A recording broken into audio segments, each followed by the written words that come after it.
We have a problem, Batman. Gotham needs you again.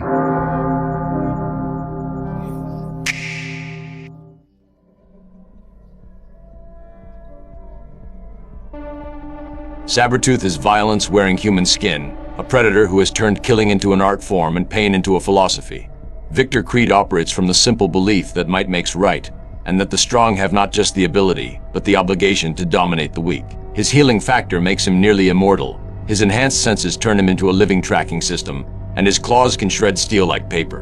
But his real weapon is his complete lack of moral restraint, combined with savage intelligence that lets him find the perfect way to hurt anyone he targets.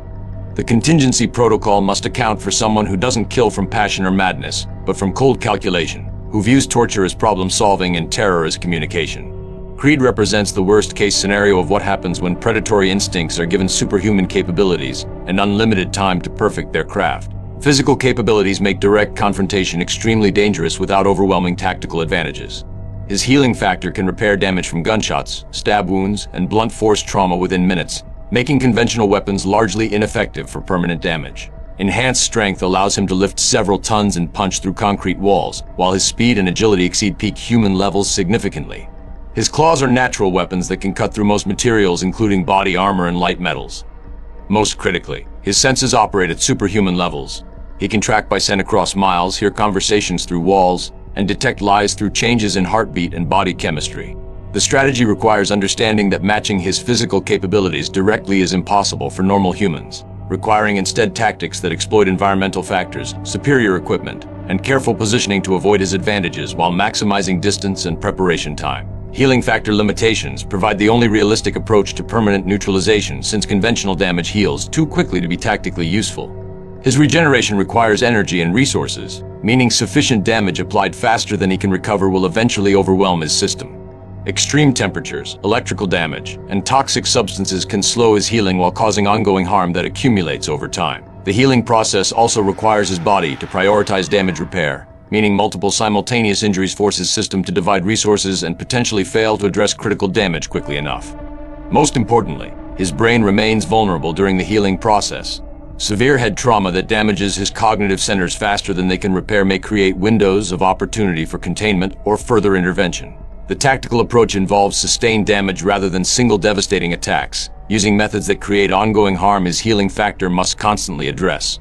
Psychological profile reveals someone who has weaponized his own trauma into a tool for inflicting trauma on others, creating a cycle where his pain becomes everyone else's pain. Creed's childhood was marked by extreme violence and abuse that taught him the world operates on predator-prey dynamics, where showing weakness invites destruction. His longevity has allowed him to perfect techniques for psychological manipulation and terror that exploit fundamental human fears and vulnerabilities. He doesn't torture for information or tactical advantage, but because causing suffering is how he communicates dominance and maintains his sense of identity. The approach requires understanding that conventional interrogation and negotiation tactics are worse than useless.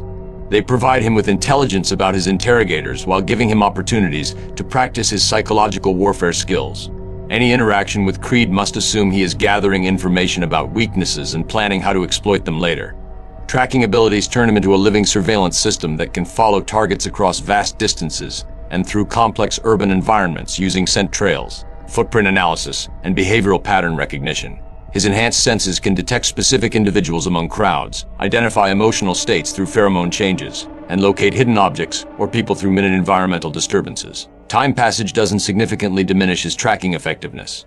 He can follow cold trails that are days or weeks old if environmental conditions preserve the necessary traces. The counter-tracking strategy involves understanding and disrupting the sensory information he depends on through scent masking, false trail creation, and environmental manipulation that overloads or confuses his enhanced senses. This includes using strong odors to mask human scent, creating multiple false trails to waste his time and energy, and establishing routes through areas where environmental factors naturally disrupt tracking, such as waterways, chemical facilities, or areas with strong electromagnetic interference. Combat methodology combines raw physical power with centuries of experience in hand-to-hand combat, weapon use, and tactical analysis that makes him exponentially more dangerous than his abilities alone would suggest. Creed has fought in multiple wars, survived countless conflicts, and learned from every encounter how to better kill and maim his opponents. His fighting style prioritizes maximum damage and psychological impact over efficiency, using his claws to create wounds that are both physically devastating and visually horrifying. What do you think, Alfred? Master Bruce, Victor Creed represents one of the most troubling cases we might encounter. Someone whose trauma has been so completely weaponized that helping him might require first surviving him. His centuries of violence have created layers of psychological armor that may be impenetrable to conventional therapy or rehabilitation. However, the very fact that he continues to seek conflict with Wolverine suggests that some part of him still craves connection, even if he can only express it through violence. Perhaps the most strategic approach isn't trying to heal his trauma, but finding ways to redirect his predatory instincts toward targets that deserve them. Criminals, terrorists, threats to innocent life. Sometimes the best we can do with a monster is point it at other monsters. Alfred's assessment about redirecting rather than reforming has merit, but it misses the fundamental issue with Creed. He doesn't distinguish between deserving and undeserving targets because he sees all weakness as equally contemptible. His predatory instincts can't be aimed like a weapon because he chooses his own targets based on what will cause maximum suffering rather than what serves justice. Any attempt to use him against other threats inevitably results in him turning on his handlers or innocent bystanders when more interesting prey presents itself. The rehabilitation approach must focus on containment and control rather than redirection, acknowledging that some individuals are too damaged and dangerous to be safely integrated into any cooperative structure. The goal becomes permanent neutralization through methods that account for his enhanced capabilities. What do you think, Robin? Bruce, this guy sounds like he's just a bully who never learned that hurting people is wrong and got superpowers that let him keep being a bully forever. Yeah, he's dangerous and has a tragic backstory, but so do lots of people who don't become serial killers. At some point you have to stop making excuses for someone who chooses to hurt innocent people over and over again. The world has enough real problems without wasting resources trying to fix someone who doesn't want to be fixed and actively makes everything worse. Sometimes the most compassionate thing you do is protect everyone else from someone who can't or won't control themselves. Robin's assessment cuts through the complexity to highlight the core issue. Resource allocation and protection of innocence must take priority over rehabilitation attempts that have minimal chance of success. Creed's pattern of behavior spans decades without any indication of genuine remorse or desire for change, making rehabilitation efforts both practically futile and ethically questionable when those resources could protect potential victims instead. The strategy shifts from attempting reform to ensuring permanent containment that prevents future victims while acknowledging the reality of what Creed has chosen to become.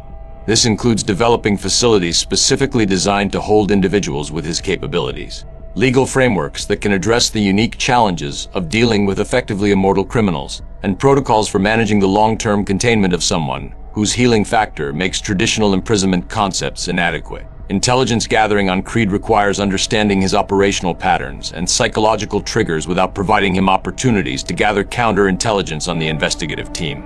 His enhanced senses and centuries of experience make traditional surveillance extremely difficult, as he can detect most monitoring attempts and trace them back to their sources.